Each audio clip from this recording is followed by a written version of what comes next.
Welcome back, everybody, to Pro League here. We are in the midst of the grand playoff for 2015. It is round 2, CJ Antis versus the Jin Air Green Wings.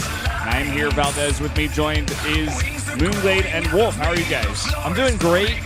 I really feel like CJ is going to have to pull out a miracle today, though, to take out Jin Air. Jin Air insanely favored, especially after their win versus KT and also their domination yesterday as well. Yeah, they're looking very strong, very well-rounded with a lot of their players. CJ, they really brought it to the last game. They were looking fantastic, but just Jin Air a little bit more prepared, especially with the player Rogue. Today, though, I mean, I feel like we're going into Jin Air territory. They're going to be heavily favored in this kind of match style. I'd have to agree with you there. I mean, we talked a little bit about how Hero and BL definitely strong opponents for the Jin Air players on the CJ side, but Jin Air, as I said yesterday, they've got so many of these players that are peaking at the exact right time. Rogue is doing insanely well. SOS gets an all-kill against KT, and also Maro is also going to be fantastic. He's not too far behind. Yeah, you know, he's getting better and better. He's evolving his style and incorporating more mech play as well. So yeah, everyone's kind of coming in form at the right time. I feel like, you know, if BL was not slumping right now, and if Hero had not had just an off loss there in Game 7 yesterday, I would say this format really favors CJ, but because their two star players are not in form right now, and everyone on Jin Air seems to be, with maybe the exception of like Symbol, you know, we even saw a really cool build out of Cure yesterday. If you just look at the lineup of Jin Air, they look unbeatable right now, and in fact, if they win today, I think they've got a good shot of maybe even potentially upsetting SK. SKT needs to be looking at this and studying already right now both of these teams, but especially Jin Air at this moment in time. Yeah, I definitely have to agree with you there. Jin Air, I feel like, is the one team that could actually go in and possibly go for that upset, especially just on that one day, the grand finals.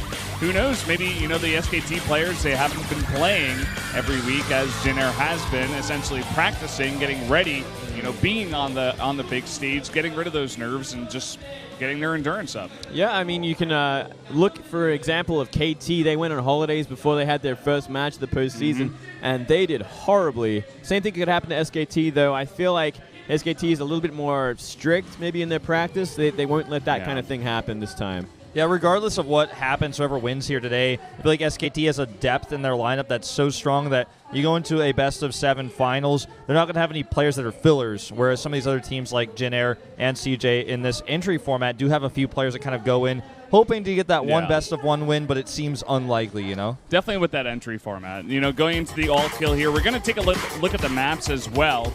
Each team can only use 4 players for this, essentially, so they have to choose wisely, and CJ has already picked Trust for their first match, which is kind of interesting as well. Yeah, that's really out there. Trust play we didn't see yesterday. We very rarely ever see throughout the season again. Maybe he's been preparing for this, maybe ready for this kind of map, this kind of player. Cure, most likely going to be a Terran on this map.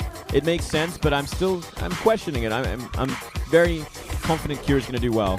Well, we'll see what happens with Cure. You know, he had a really cool style yesterday that he showed us in TVT, just not able to get the win at the end of all things. Here's, of course, some of that same data, but this time, of course, about the all-kill format. You can see that Jin Air Green Wings is much more successful overall.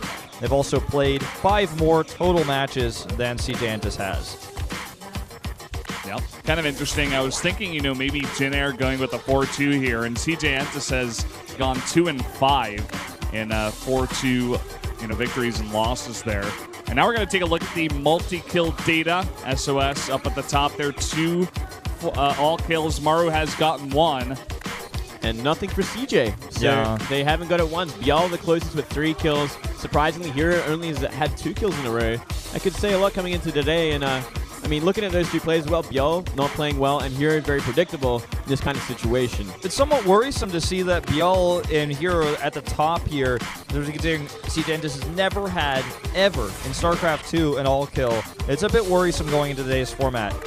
You can see the key players for victory here, who is doing the best, and how do they stack up against their opponent's best players. Yeah, and it's kind of interesting because this really does speak volumes about where CJ Antis is right now. With BL on his big slump, they needed him to step up because he is their best player against Jin Air, and if he doesn't step up, I can't see them having too good of a chance here in this series.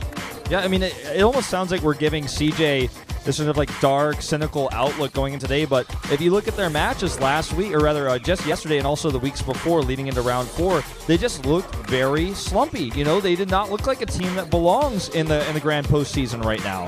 Well, taking a look at the viewpoints here, Jin Air has been strong in the all-kill format. Very true. CJ has defeated Jin Air before, so, you know, they've done it before, but maybe not all too often. And at the end there, it said also, when we get into the series over the course of, 1 week where we get into the grand playoffs where there's a total of 3 days possible, whenever the team wins the first day, they have a 76% chance to take it all. So that's already crazy. Jin Air off to a great start. I guess there's only 1 day between the matches, so there's a lot of momentum carrying into day number 2 here, which makes a lot of sense. And we could very well see the same today.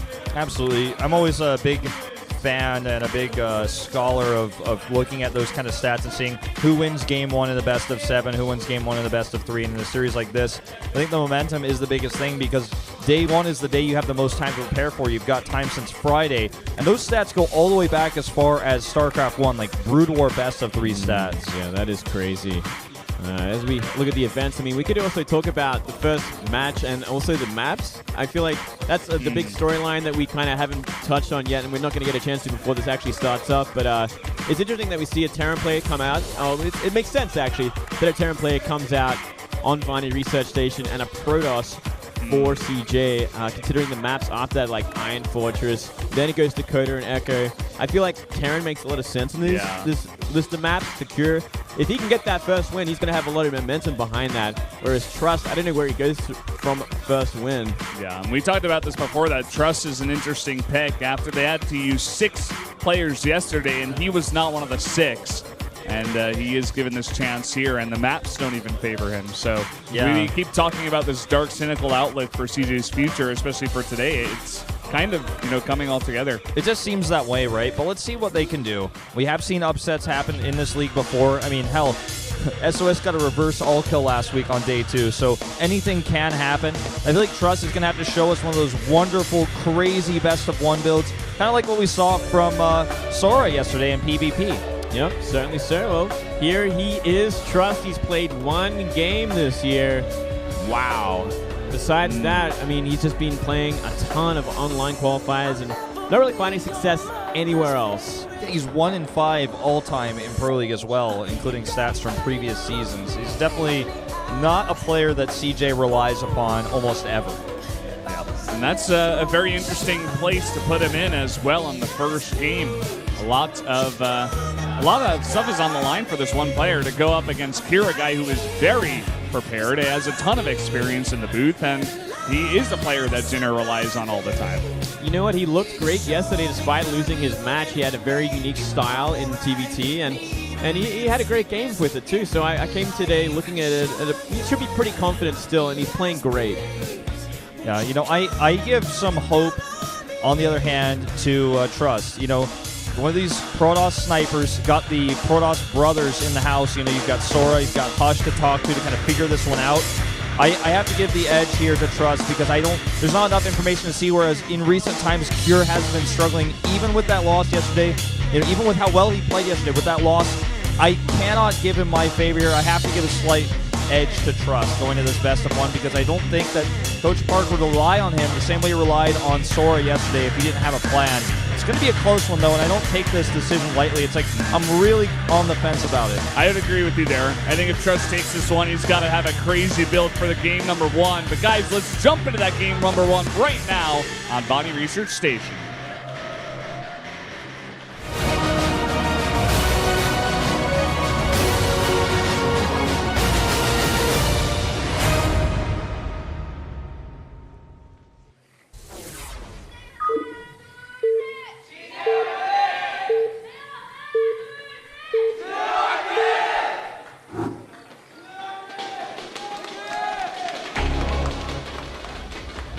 Up here in the north, in the yellow for CJ Entis, the Protoss player, he is Trust.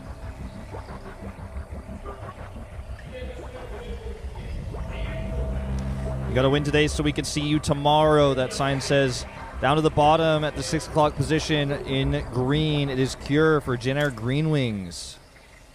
taking a narrow defeat yesterday, just building a unique composition, mostly harassment focused. Get an all kill and go to the finals. All right. Can you do it, Cure? Well, look at this. Oh, starting off a little cheeky. Where will you be going? This looks like perhaps a proxy Reaper. I think so. It went before the depot, and it's going solo. It's going YOLO. Oh, well, there's a second one. Oh, my goodness. All right, we'll just get it right into it here. This is a really cool play Oh, because you dirty boy. Kira is expecting probably the same as we are, that Trust is going to do something unique and out there, out of the box, and if he just gets proxied, then that can ruin everything. That's going to ruin everything. And I wonder if this is a stylistic sort of cheese. Like, they know what Trust is, how he plays, and from this reason alone, it's maybe a reason why Trust never gets playtime, is he has this very one-dimensional sort of style. So let's go for a cheese here in game one. That's a good point because, we only have the information of watching broadcasts and matches, looking at information like stats that are out there. But, some of these Korean players, especially with the new resources to look up barcodes for Koreans, probably know when they play against this guy on the ladder, how he plays on the ladder. And people talk, people talk about each other's styles. You hear rumors. Even if there's not a VOD to study, there's things that you can get information. Yeah, you have a team of players that are playing ladder all the time, and nearly everyone has every other person's barcode figured out, so I'm sure there's a lot of experience, especially in ladder, against Trust. Also, this is just a great build in this kind of situation for Kira. It's game number 1. You wouldn't expect him to go for something this risky, and it's against a player that you wouldn't consider a very strong player, so it has a better chance of working out. And even if it doesn't work out all so well, you can kind of transition, maybe play from behind against someone like Trust. So I do like the position that Kura's put himself in with this build. Okay, he's going to bunker the low ground, bring a few more SCVs. But oh, man. This is smart because if he bunkered the main, there is vision. And there's a Zealot on the way already. It's going to be out in just a second as well. Really cancel it, though. Yeah, let's see if he cancels it. It's bad news. He really needs it. Oh. I think he's going to cancel it. There he it does. is. Canceled. Oh, my God. He gets the Nexus down instead. What a disaster situation to start things off for CJ. Seconds later, the SCD starts making a bunker in the main, and the Marines come in. He's got a chrono boost out of Mothership Core now. Oh. But he's got nothing else. Yeah, he doesn't. He really doesn't. He sees that bunker on the low ground, and he knows that timing. He knows he can't actually attack. If he's going to decide to now anyways. He does not have enough gas, mind you, for a Stalker. Now he does, and he is going to make it. He needs to kill these SCVs, but there's just way too many of them. That bunker will certainly finish. He's still got an SCV on it. This could be something. This could be something. Trying to get the surrounds here, but there is that bunker. It's done, and more Marines are coming out. He cannot lose the Mothership Core, and he might. Oh, down it goes, and that is game over, ladies and gentlemen, here in this starting match. What a disaster situation. Way overzealous with that Mothership Core as well. That was his only hope, get a photon overcharge. One Stalker's not going to do the trick. Never, and he's already down in workers, plus the fact that Cure has mules. And this Stalker micro is made worse by the fact that he's tight-walled that. That's going to be game over here. All the probes are going to go down, and Trust can't seem to believe it, but that's going to be it. GG. Cure. Crazy build, but he secures a win to start off the day. Yeah, beautiful start for Jin Air. They came into it feeling confident, I'm sure, and they had such a great read on Trust. This is a terrible start for CJ. They took a gamble on Trust. He didn't do anything wrong in this game. It's just that this build is so uncommon, so unpopular these days. And he hit it really well, and he had that low ground bunker. If the low ground bunker wasn't there, it would have been a different story because the building placement is designed not only to stop Hellion run-bys because it was a tight wall, but also gives vision of the area where it would normally bunker. The low ground bunker meant the probe pull would not stop the first bunker from going up without too many losses. He also messed up because he didn't get 50 gas for that Stalker, so the Stalker was delayed. The Mothership Core control as well was a bit messed up. It was very messy, flying over the bunker. Yeah, he was obviously panicking a bit there.